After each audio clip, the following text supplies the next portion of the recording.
what I hope to do is to give you a few prompts, a few things to think about, a few things to go away and kind of, use as are we doing this as well as we can be? Is there any best practice that we can pick up? And, should I be going back to my national governing body?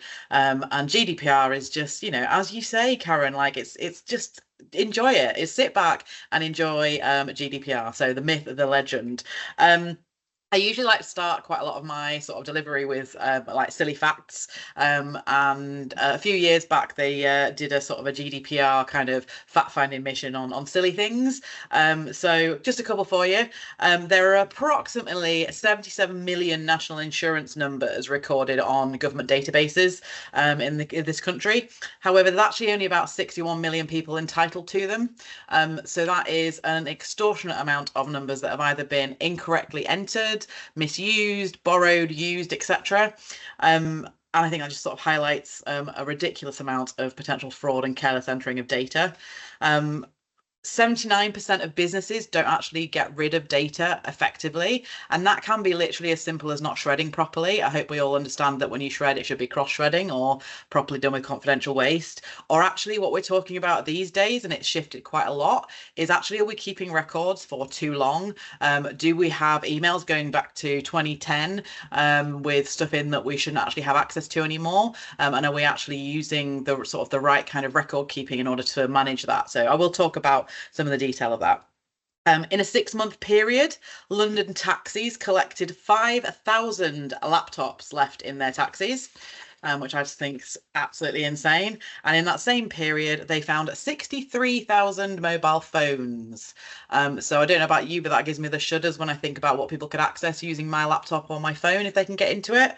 The emails that they might have access to, the documents that we send to and fro each other willy-nilly, and just kind of putting that in a kind of a frame.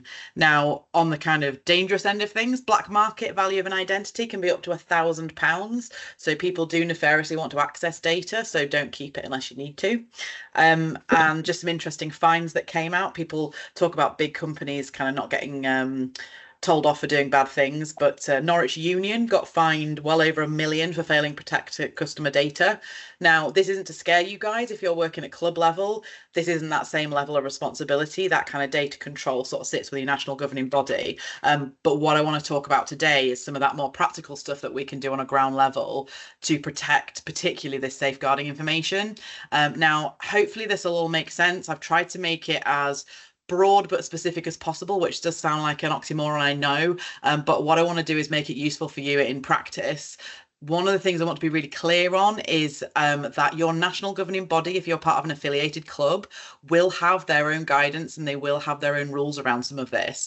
And none of this is to supersede that. But this is that kind of practical advice on, maybe you've got a policy and it's told you that you need confidential email space and you don't really know how to go about that and what we can do and how we can make that work. So I wanted to cover a few basics and then I'll go back to you guys for some questions. So GDPR, we use the acronym. Hopefully most of you know that stands for the data protection regulations, and it's shifted quite a lot over the years. So in this country, we have the Information Commissioner's Office, which is the government department responsible for this. And when it first started out, I think there was 10 principles, and then it was 8, and now it's 7. They're basically the same as they were to start with, but they've kind of put them on 2 lines. So integrity and confidentiality used to be separate, but we've now made them in one. So these 7 key GDPR principles obviously kind of span across the whole of data information and sort of data security. So the first one you've got there is lawfulness, fairness, and transparency. Now, the key with that is that we've got a lawful reason for collecting data in the first place, that we're fair with what we do with it, and we're transparent with what we do with it. Now, on the surface of it, clubs will collect quite a lot of personal data. You have a good reason for doing it because you need membership information. You might need safety information, emergency contacts, health information. And actually, again, if you're an affiliated club, you'll usually have a pretty standard, you agree to our terms and conditions, we'll keep your data safely, we'll only use it for your membership stuff. That's the transparency side, telling people what that information is for and what it's used for. Now, obviously, our sort of direct spin on that is safeguarding information, and that's not really collected in the same way as we think of as collecting data. It's not I've applied for membership, here's my name, my address, etc. So we need to really think carefully about how we use those pieces of data.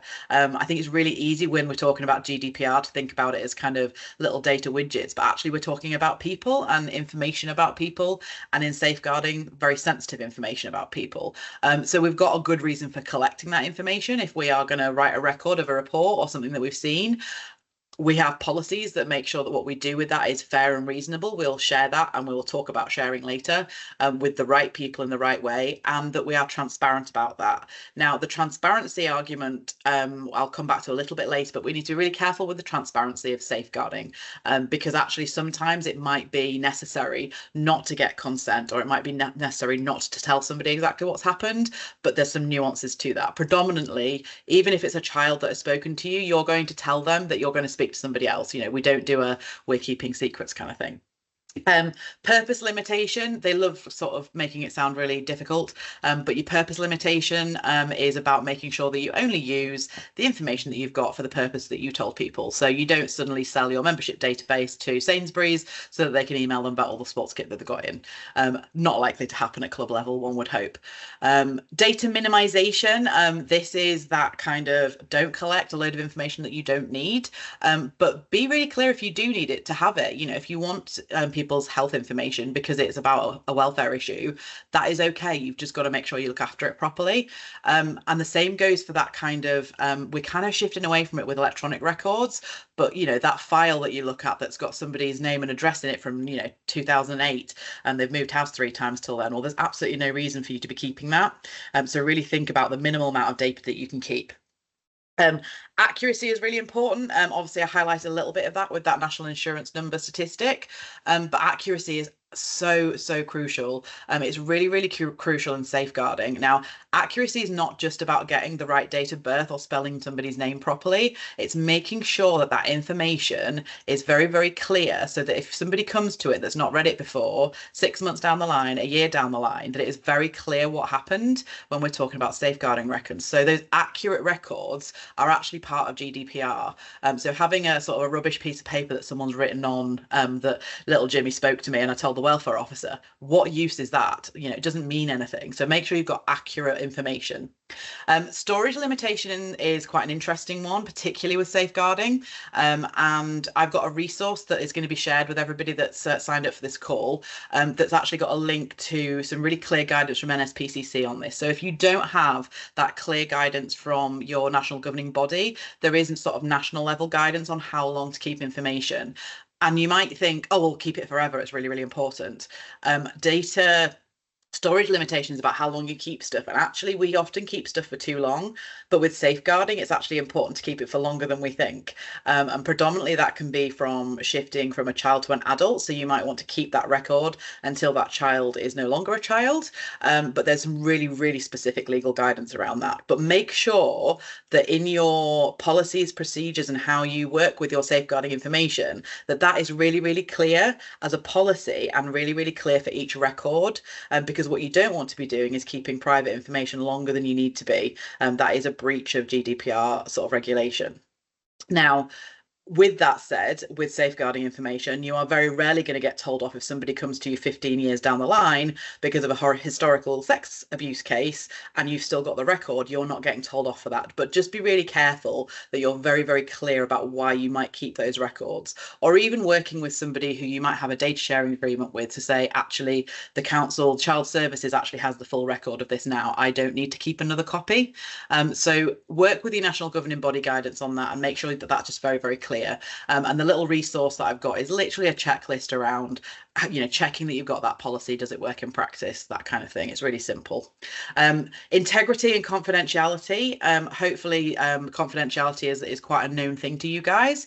That confidentiality stuff is not just about keeping it within an email sort of server, just about making sure that you don't talk to people. It's really easy in safeguarding in small businesses, and I include clubs in that, for the chair or the CEO or somebody to be like, well, I should have access to all of this information because I need to know everything in case somebody asks me.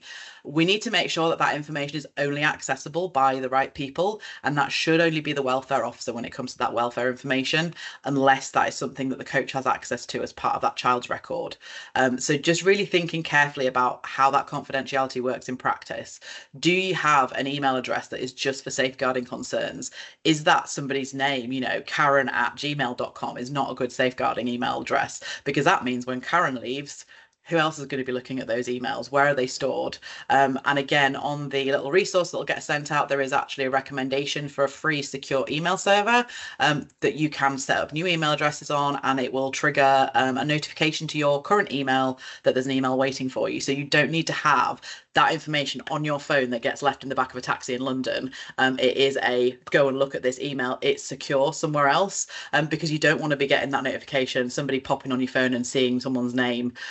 It's really easy for that to happen and for that to kind of spiral out of control.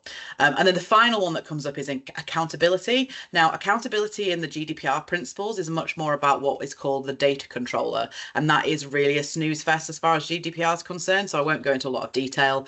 If you're a national governing body led organisation, they're the data controller. You're not. As long as you're being careful, don't worry about accountability, but just use it as a little reminder that you're accountable for looking at how you look after your data. Karen, great question. Google emails are absolutely secure enough. You just need to make sure it's not somebody's personal email. So if you've got safeguarding at XYZ tennis club, that is absolutely fine. But how you protect that password and who has access to it is really important. So yeah, Google emails are absolutely fine. They're pretty secure. It's more about it not being, we quite often get told by national governing bodies, I can't share the welfare officers' email addresses with you because they're all their personal emails. And that gave us all the shudders. So yeah, that's absolutely fine. So moving swiftly on, before I bore you all to death, there is a really fantastic guide on the Information Commissioner's Office. Now, I've been a geek for sort of GDPR stuff for quite a few years, and I always recommend, if you're ever thinking about changing something to do with your data protection or GDPR, just use the Information Commissioner's Office website. It is actually a really easy to use government website, and you're getting the most up-to-date information and the most up-to-date guidance. So when this PowerPoint gets sent out, that title at the top, the 10-step guide, is actually a hyperlink straight to that page on the Information Commissioner's website, and it's really easy to use. So I just wanted to run through a couple of these bits. I don't want to sort of just bleat at you for 20 minutes, but this is just a really important part of that confidentiality side. So it used to be that the key phrase in data protection was confidentiality, integrity, and availability, because there is no point having confidential information that you can't then use and access properly. Now, that's an absolutely key point in child protection. Never in the history of the ever has there ever been a child death or serious incident review that has said people shared too much information. What they always say is, if information had been shared earlier, we may have been able to prevent this. And I think I just want to make sure that absolutely sticks in your mind, that if you are working with information about protecting a child, sharing that information in the right way is never the wrong thing to do.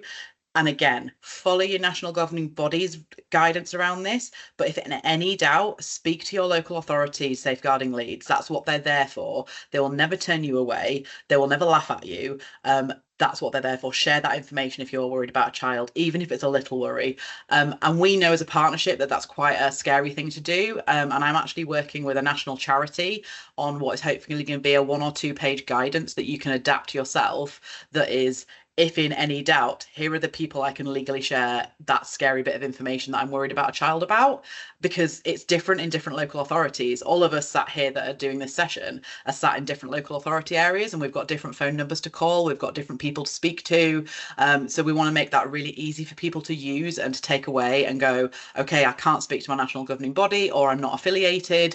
Here's where I can put that information, because that tiny little bit of information, that discomfort that a coach felt at a session, might be the first piece in a puzzle, or it might actually be the 10th piece in a puzzle if you share that information, and they might do something about it. So always share.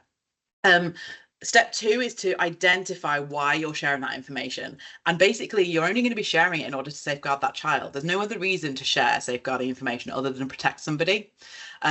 Now, one of the things that we're really keen on is making sure people have got what we call defensible decisions. So when you're making your safeguarding records, make really clear the decision process you went through to say, I'm going to speak to the school designated safeguarding lead because this child has come from a school training session and da da da. Literally write it out so that in 12 months time, somebody comes back to that and goes, well, did anybody say anything about little Jimmy? You've got an absolute clear record of this is what happened. This is what I did with the information to protect the child. We did everything we could. Step 3, have clear and secure policies and systems for sharing. So again, national governing bodies will have some of their own ways of doing this, but actually on a local level, there is nothing wrong with you having and building links with the relevant local school, the relevant local safeguarding partnerships.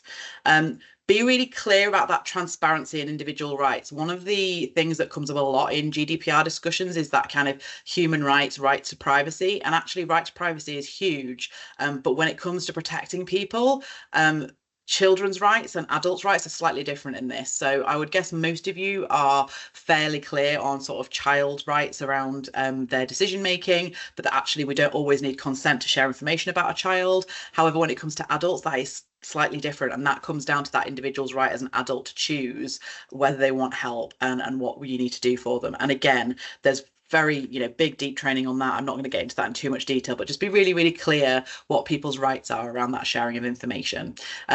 Assess the risks and share as needed. I think I sort of really lightly touched on earlier that sometimes you might not share the information with certain people to protect somebody. If you are worried that actually it's the child's parents that might be having involvement in the issue, the parent might not be the person that you talk to, but you can very clearly lay out your decision around that and why you would do that. It's very important to have that kind of written out in policy, and again have that defensible decision as why you would or wouldn't speak to the parent, the coach, etc. Enter into data sharing agreements. Again, this is going to be more and less relevant depending on your national governing body of policy. But for example, here at North Yorkshire Sport, we will have data sharing agreements with schools that we work with, so that if something happens while we're working with a child, we don't have any problem sharing that information. It's part and parcel of our working relationship. And again, your local safeguarding partnerships, they will quite often have those within that local partnership with the council. Follow the data protection principles, those lovely 7 principles I've already gone, which I won't be reading over. Share information using the right lawful basis. Now, that is a really long-winded way of basically saying, be very clear that you're sharing it to protect the child and make a record of it. Make sure we share information in emergency. Hopefully that's not rocket science to anybody. And it says at the bottom, read our data sharing code of practice. Now that's all embedded in that system. So that is literally the government's guidance on sharing information to protect a child. They are telling you to share information. There are videos on that website that basically say, the more we share about information about children, if they're at risk, the better it's going to be. But obviously we just have to be incredibly clear how we do that, and that isn't sharing around the coffee machine at the club and telling every coach and the chair and everybody like that, and that it's going to the right people to make the right decisions. Weigh these things up, be consistent. So hopefully that's given you a little bit of an overview. There was a couple of things that I really wanted to cover, and then I wanted to open up to questions. Are you following, and I've missed the word following out there, I do apologise, are you following your national governing body's rules? So look really carefully at what they ask you to do. We've spoken within our kind of regional cluster around the differences between the expectation of thresholds with different sports. Some sports want every single worry to go up to the national governing body's reporting systems. Some have a threshold. So if you've got that threshold, what are you doing about the information that doesn't go up to the national governing body? How are you recording it? How are you keeping it? How are you making sure that doesn't stay just with you as a club? Because that child, if that issue is happening with you, is that happening somewhere else? Is somebody else noticing it? Are you part of a picture? Software, I'm always a little bit hesitant on. I don't like to kind of push costs on people, but I think it's really important to make sure, again, Karen's question about Google email, you don't have to go and buy a load of software to keep this stuff, but actually are you keeping it secure, or is it on somebody's personal OneDrive somewhere? Is it in hard copy, which is okay as long as that hard copy is locked away appropriately as well. The separate secured email address is one I wanted to highlight. This came up as a really specific question at our last Welfare Connect, and there was quite a lot of sort of discussion around it and sort of misunderstandings. Now, there's a few really important things around private email addresses, why they're not appropriate to be welfare officer email addresses. One is that when that welfare officer leaves, people then have to learn a new email address, and you might still continue to get emails from somebody about the welfare of a child if you're not associated with that club. Two, you might not be the only person that has access to that. Quite often families can then share access to things like that as well. And it just means that that whole record keeping that we have in emails, we forget that emails are a huge record keep. They're not transferable. So issues that we've had, I'm use you as an example, Nicola. Nicola as a school designated safeguarding lead may have been called to court to speak about a case about a child at the school.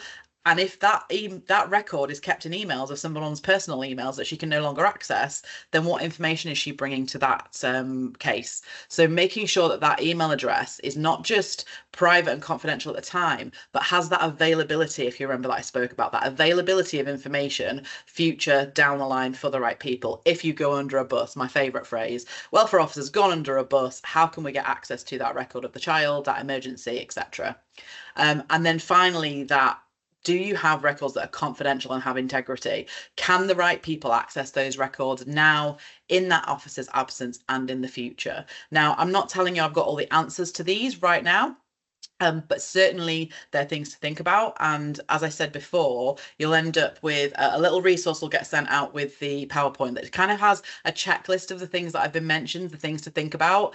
And we're certainly very happy to help if you then looking at that going, actually, I'm not quite sure we're doing this right. That's exactly the kind of thing we can come out and support you with, or even just support you with remotely. If you're not tech savvy and it's actually the worry is more around the email side of things, it's worth learning. That's something that I'm particularly good at. What I want you to do is just have a think, are there things that we could do a little bit better so that that one child in a million gets protected from this one thing, because we've kept good records, because we've kept a secure, confidential service that means that children and adults in our club are protected. So open to any questions at all. Nobody looks asleep yet, though not everyone's got the cameras on, so I'm not fully convinced. Any questions at all, or please carry on. If not, I'll give you a minute or so just to give me stunned silence and a tumbleweed. I think that was really thorough, Laura, and you've given everybody a lot of food for thought there.